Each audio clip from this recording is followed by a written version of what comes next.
Ngayong 2025, marami pa rin ang naghahanap ng motor na hindi lang pang forma, kundi pang kabuhayan na din. At isang Kawasaki Barako 175 sa kilalanan natin na panghanap buhay talaga. Kaya naman sa video na ito, pag-uusapan natin ang lahat ng specs, features, performance. Kaya kung ikaw ay rider, negosyante o simpleng motorista na naghahanap ng matibay at maasahang motor, tumuto ka lang dahil para sa iyo ang video na ito.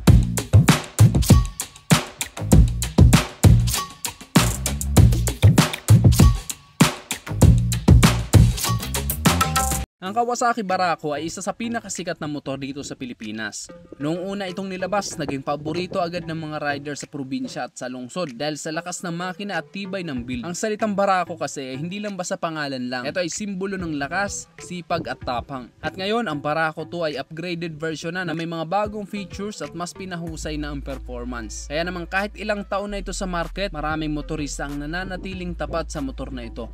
Unang pag-usapan natin ay ang kanyang makina. Ang makina nito ay 177cc, 4-stroke single overhead cam, air-cooled. Ang maximum power nito ay 12.74 horsepower at 7,500 RPM with a maximum torque of 13.4 Nm at 4,500 RPM. At ito ay naka 4-speed. Meron itong electric starter at ito ay meron na rin kick starter. At ang maganda sa motor na to, malaki ang kanyang tangke na 12 liters kaya matagal bago ka maubusan ng gasolina. At pagdating naman sa fuel consumption, matipid din ito dahil kumukonsumo lang din ng up to 30 to 35 km per liter. Pero depende sa karga mo, depende sa bigat at depende na rin sa uri ng mga kalsada. Then pagdating sa kanyang mga gulong, dito sa harapan ay 2.75 by 17, sa likod naman ay 3 by 17. Then ito ay naka-tube type at ito ay naka-rim type kaya mas durable at kayang-kaya ang mga lubak. Then ang kanyang suspension, telescopic fork sa harapan, meron pa itong boots. Sa likod naman ay 4 ang kanyang suspension, tigdalawa. Kaya kayang-kaya talaga mga mabibigat na karga. Then pagdating naman sa kanyang preno, naka-drum brake sa harapan at sa likuran. Then mataas ang kanyang ground clearance sa 140mm. Tapos meron itong malapad na upuan kaya relax sa mahabang biyahe. Mababa lang din ang seat height ito na 775mm lang. Naka flat seat ito kaya talagang komportable ka. At alam naman natin na ang Kawasaki Barako ay subok na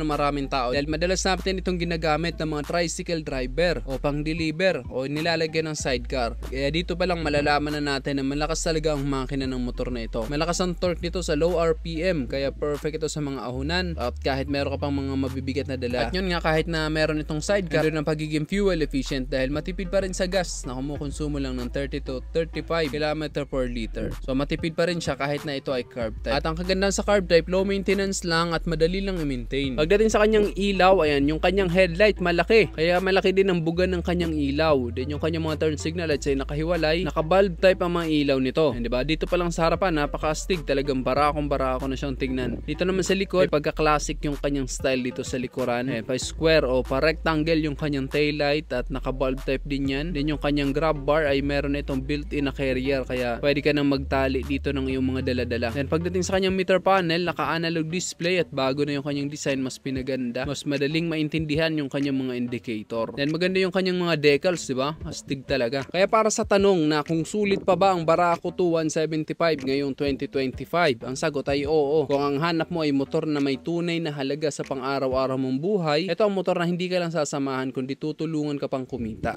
Sa halip na pambili ng mga mamahaling scooter na may mataas na maintenance, ang Barako ay isang investment talaga para sa negosyo, pwede rin pang pamilya o pang kabuhayan talaga. Kung ikaw ay delivery rider, tricycle driver o may negosyo, ang Barako 2 ay parang business partner mo na. Hindi maarte pero mapagkakatiwalaan. Kaya kung naghahanap ka ng motor na kaya ang trabaho, kargahan at hatawan araw-araw, Barako 2 175 ang sagot. Ikaw, ano masabi mo dito sa Barako 2 175? Isa ka rin ba sa gusto ang motor na ito? O isa ka rin sa mayroon ng ganitong motor? I-comment mo na lang sa baba ang iyong opinion at ang iyong experience. At kung nagustuhan mo naman ng video nito, just hit like. Kung bago ka lang sa aking YouTube channel, huwag kalimutan mag-subscribe. Click mo na rin ang notification bell para sa mga susunod kong video ay updated ka palagi. Yun lang guys, hanggang sa muli, ako sa Rosgo TV. Ride safe always and God bless.